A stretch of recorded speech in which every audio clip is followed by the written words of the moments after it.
Bine ați venit, dragilor din Zodia RAC, oriunde v-ați afla în această lume. Ca de fiecare dată sunt încântată să fiu alături de voi la o nouă lectură pentru următoarea perioadă a primăverii, mai precis luna aprilie acestui an 2026, așa că, dragilor toți cei care aveți nu doar soarele, ci și luna, Venus sau poate ascendentul în Zodia RAC, această lectură este de asemenea și pentru voi. Desigur, înainte de a începe lectura, vreau să le mulțumesc tuturor celor care sunteți aici și care mă susțineți prin fiecare comentariu, fiecare gest de apreciere și fiecare gând bun care vine din partea voastră, așa că mii de mulțumiri tuturor. Și dacă sunteți aici pentru prima dată pe acest canal, eu vă urez bun venit și dacă la finalul acestei lecturi simțiți că ați rezonat și că mesajele v-au adus poate claritate și ghidare, vă invit cu mare drag să vă abonați, cum desigur puteți susține acest canal printr-un simplu like. Atât abonarea cât și like-ul sunt gratuite, așa că unicul lucru necesar este decât dorința și plăcerea fiecăruia dintre voi. Dragilor, am ajuns la aprilie. Am ajuns la aprilie și trebuie să vă spun că deja am intrat cu data de 20 martie, a intrat soarele în Berbec și a și început noul an astrologic sau primăvara, în mod oficial, cel puțin pentru emisfera nordică, unde mă aflu și eu. Așa că suntem cu o dorință mai mare de a începe lucruri noi, cu mai mult entuziasm, cu mai multă motivație. Și în ceea ce privește pe voi, dragilor, să știți că la voi Jupiter rămâne în mers direct în zodia voastră, ceea ce aduce, cum să spun eu, o expansiune, mai ales pe planul ăsta familial, prin emoție mai mare, prin dorința de proiecte făcute în comun cu ceilalți și aș spune chiar și șansa, norocul vine prin conexiunile afective și prin sprijinul reciproc. Veți fi, nu știu, mult mai grijulii, oricum voi sunteți grijulii, dar veți fi mult mai grijulii și în general aș spune că veți face lucruri legate de casă, de cămin, iar uneori puteți deveni chiar prea protectori sau prea atașați de anumite situații, relații, legături, colaborări din trecutul vostru. Acum, în ceea ce vă privește, așa, ca să nu mai expun toate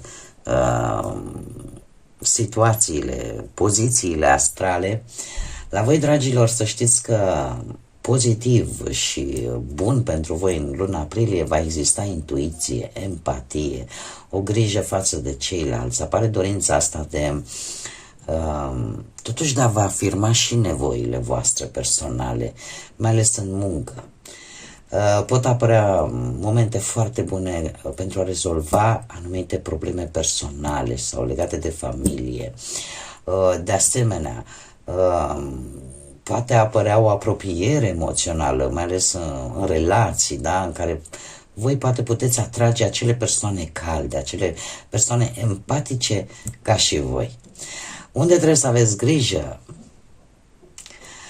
Sensibilitatea voastră poate să ajungă la niște cote destul de exagerate în această lună, așa că aici trebuie să aveți un pic de grijă și odată ce sunteți mai sensibili la orice cuvânt aiurea spus, la orice gesticulație făcută greșit, pe voi vă împinge să vă izolați, așa că încercați totuși să evitați acest lucru.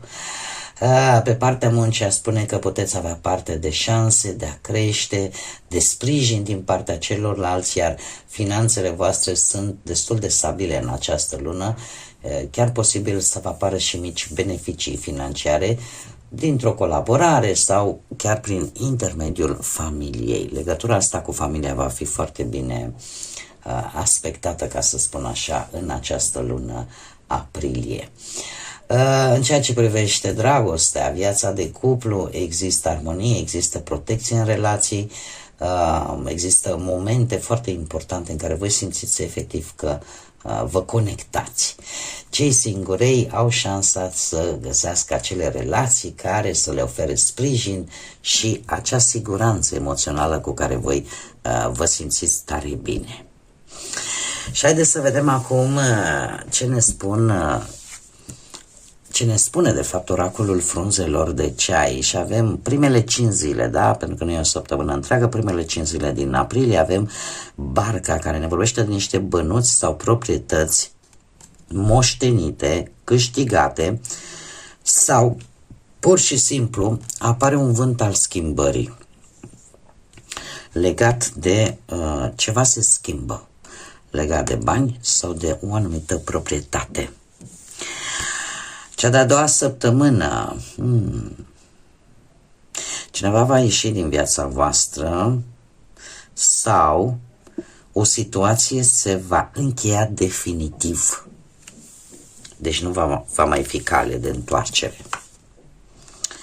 Și avem a treia săptămână cu fulgul sau pana, care vine cu un îndemn. Întoarce-te la lucrurile basice. Întoarce-te la acele lucruri, la autenticul tău. La acele lucruri de unde ai pornit. Există acest sfat. Și avem porcușorul în cea de-a patra săptămână, care îmi spune că trebuie să fii atent la lăcomie. Aici mai degrabă aș spune încercați oarecum să nu cereți nici mai mult decât puteți duce sau să nu vă doriți mai mult decât ar trebui. Haideți să vedem care este energia generală pentru dragii mei din Rac în luna aprilie și avem, voi lua decât prima carte. Avem numărul 18 sau numărul 9. Dragii mei, voi aveți, să știți, dorință de inițiativă personală. Vreți să începeți ceva care să fie strict legat de voi.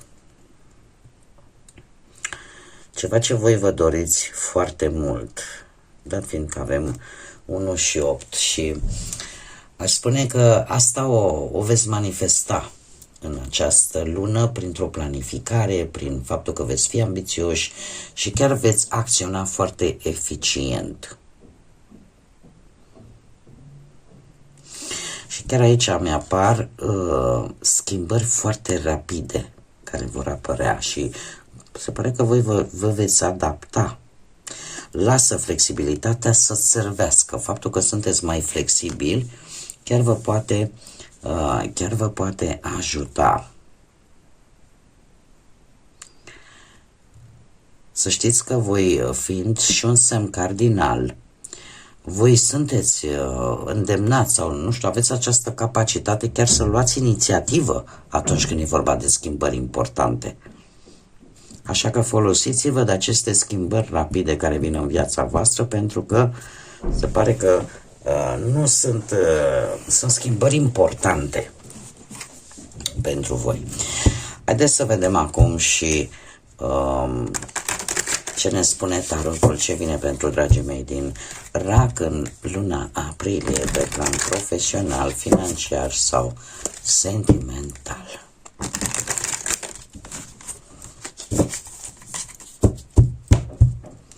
Să vedem.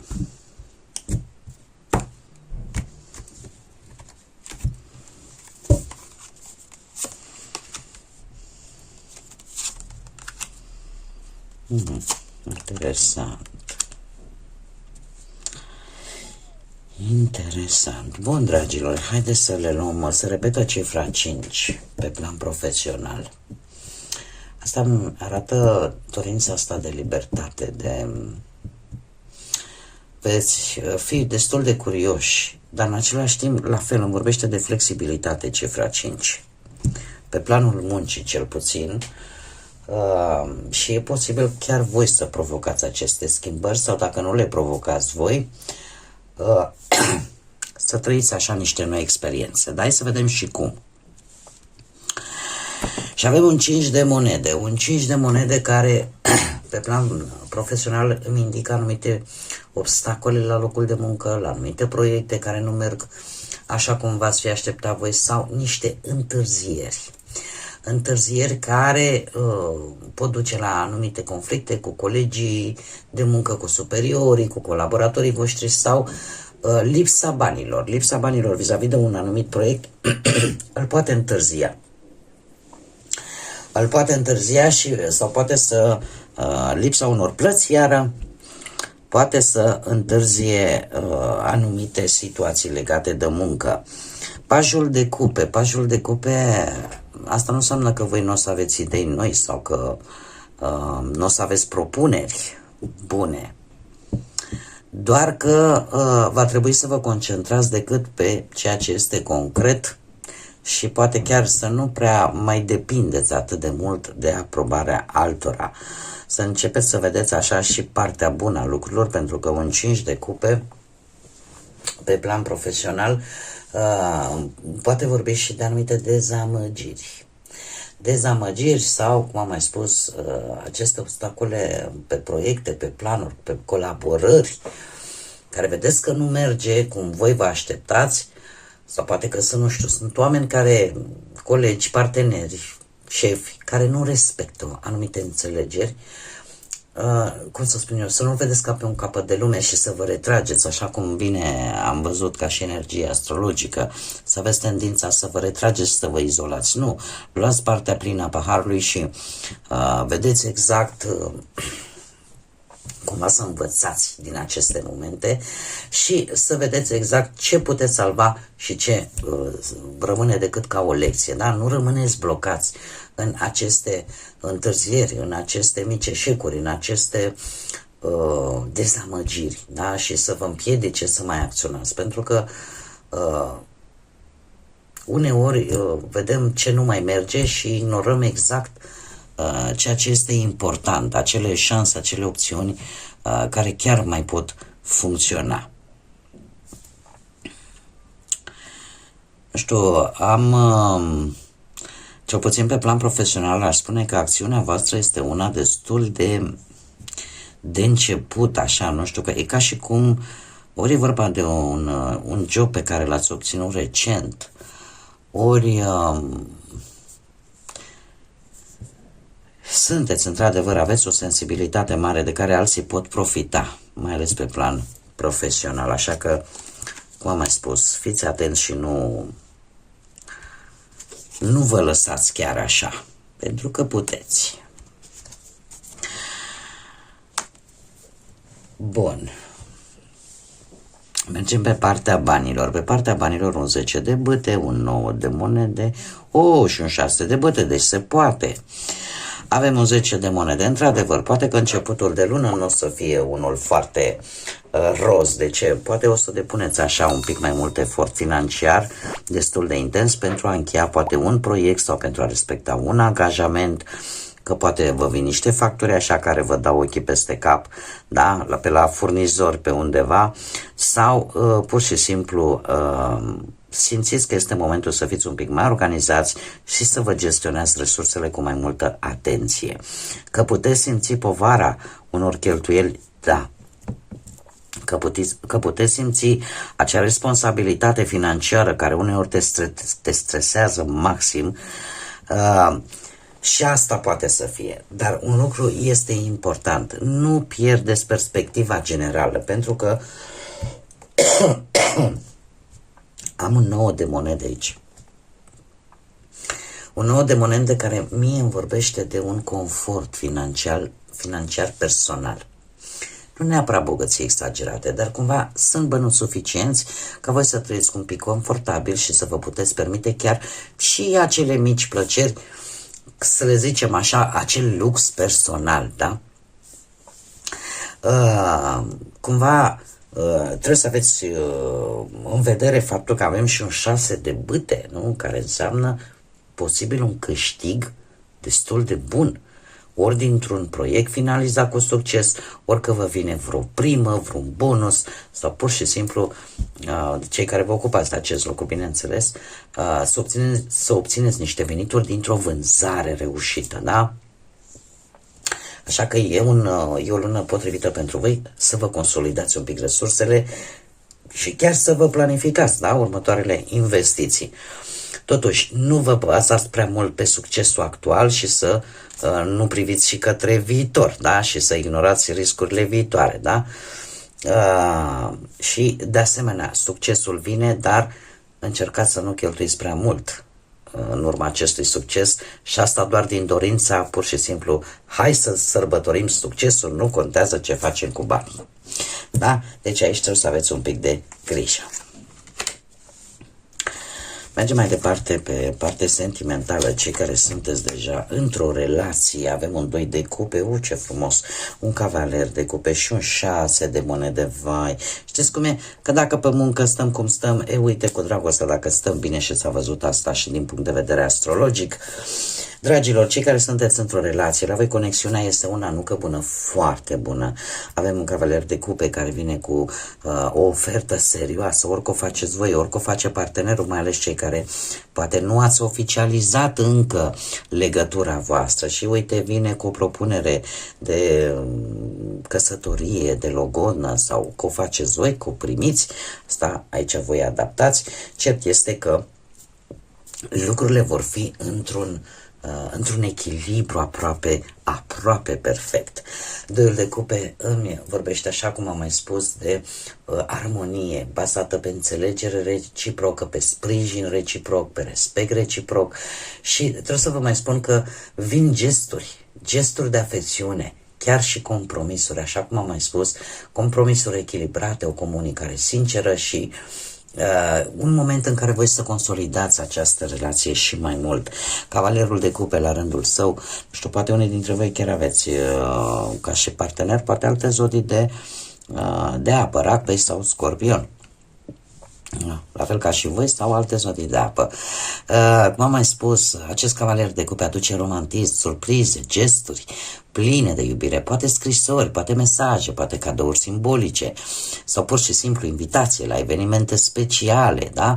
E un moment tare bun ca voi să vă reînnoiți pasiunea dintre voi și conexiunea emoțională, iar 6 de monede, ce să vă spun, că este într-adevăr o carte cu încărcătură karmică care pe partea asta relații amoroase la fel vine cu sprijin reciproc, gesturi de apreciere, atenție din partea partenerului, momente frumoase împreună și eu spune că luna aprilie va fi o lună tare bună pentru ca legătura voastră să se consolideze și mai mult și cumva să descoperiți, să fiți recunoscători unul celuilalt pentru ceea ce voi aveți și ceea ce voi trăiți. Mergem mai departe, cei care sunteți singuri. Voi, dragilor, din punct de vedere sentimental, un eveniment important. Ce interesant aici. Avem împăratul și un rege de spade, avem zodia berbec și zodii de aer, gemeni, balanță sau vărsător. Așa că, dragilor, într-adevăr, aici avem și un eveniment important la care voi puteți participa și care, să zic așa, veți încerca așa să vă consolidați o anumită relație nouă. Puteți întâlni persoane care caută armonie, caută siguranță în relație. Și asta nu doar la un eveniment, poate la mai multe. Ambele au o anumită maturitate, ori că sunt mai în vârstă decât voi, ori pur și simplu au o gândire foarte matură, foarte adultă. Dacă mă întrebați pe mine, eu aș spune că ambele energii sunt foarte organizate, foarte raționale. Posibil să poarte o haină de stat sau o anumită uniformă care scoate în evidență. Care ar fi diferența dintre cele două energii? Sunt persoane care trăiesc prezentul în primul și în primul rând și aș mai spune că avem una care, de exemplu, își organizează viața și își construiește independența prin o carieră bună, printr-o situație financiară bună sau caută într-adevăr o persoană stabilă, caută o persoană responsabilă.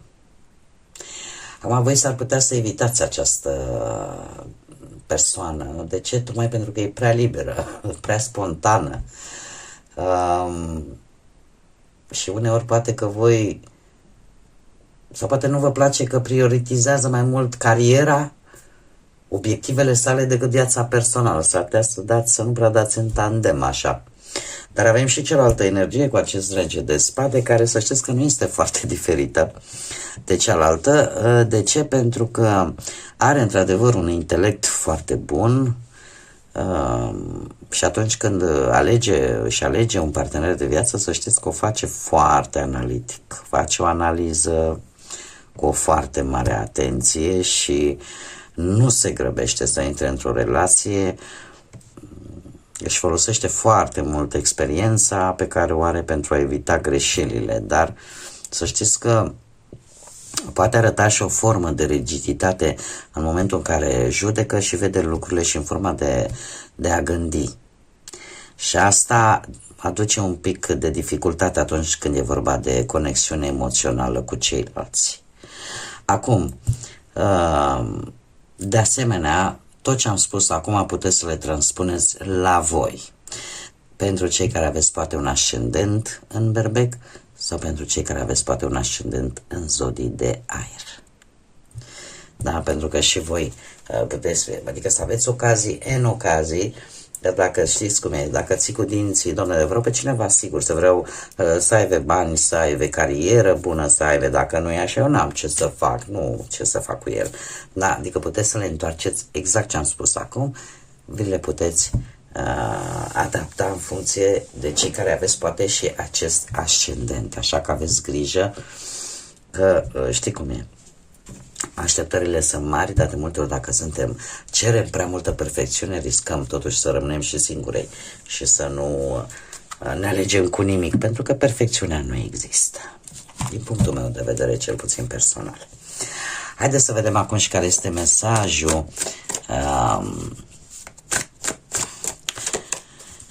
spiritual pentru dragii mei din RAC în luna aprilie. Un mesaj, te rog. M-a nebunit.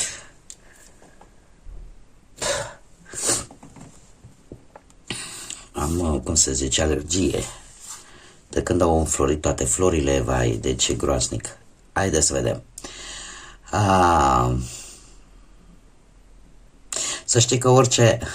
este un mesaj care vine practic din partea divinității, a Universului. A cui considerați voi de cuvința asta în funcție de fiecare și credința are. Spune așa, că indiferent ce ai vorbit cu noi să nu crezi că nu te-am auzit. Am auzit și ultimul cuvânt pe care l-ai spus. Aceasta este o confirmare că noi te asistăm, te ghidăm și ne asigurăm că dorințele tale în sfârșit pot să dea rezultate sau să devină realitate. Dar totuși, ai răbdare pentru că toate vor veni împreună pentru tine. Ce interesant! Deci nu vor veni pe rând, vor veni împreună. Deci cumva lucrurile se vor așeza într-o manieră atât de interesantă încât e ca și cum ai spune, le aduni așa pe toate și uite acum, au venit toate, se rezolvă cumva împreună. Interesant mesaj, nu? Și poate unii dintre voi aveți senzația, dom'le, cât m-am rugat și cât am cerut și cât am zis și uite, nu se vede nimic. Ei, uite, se întâmplă și să știți că se întâmplă. Acum, fără niciun fel de glumă. Și mie mi s-a întâmplat de-a lungul vieții să insist, să reușesc pe o chestie, și să o insist și să o încerc pe toate părțile. Și să nu-mi iasă. Și pur și simplu, la momentul respectiv, la momentul oportun, atunci când trebuia să se întâmple, pe lângă problema pe care eu vreau să rezolv cu ceva timp în urmă, mi s-au mai rezolvat și încă vreo două. Așa că, știți cum e, niciodată să nu spui niciodată. Bun, dragilor, cam acestea au fost mesajele pentru voi. Eu sper din suflet că v-a adus un pic de ghidare, un pic de lumină în suflet, în gânduri. Vă mulțumesc că mi-ați fost alături și până la următoarea noastră revedere Nu uitați, suflete frumoase, să zburați înalt, să gândiți înalt și dat fiind și faptul că aprilie este o lună importantă din punct de vedere religios, pentru că avem Sfintele Sărbători Pascale, lăsați, dragilor, lumina, credința, iubirea și pacea să vă însoțească la fiecare pas.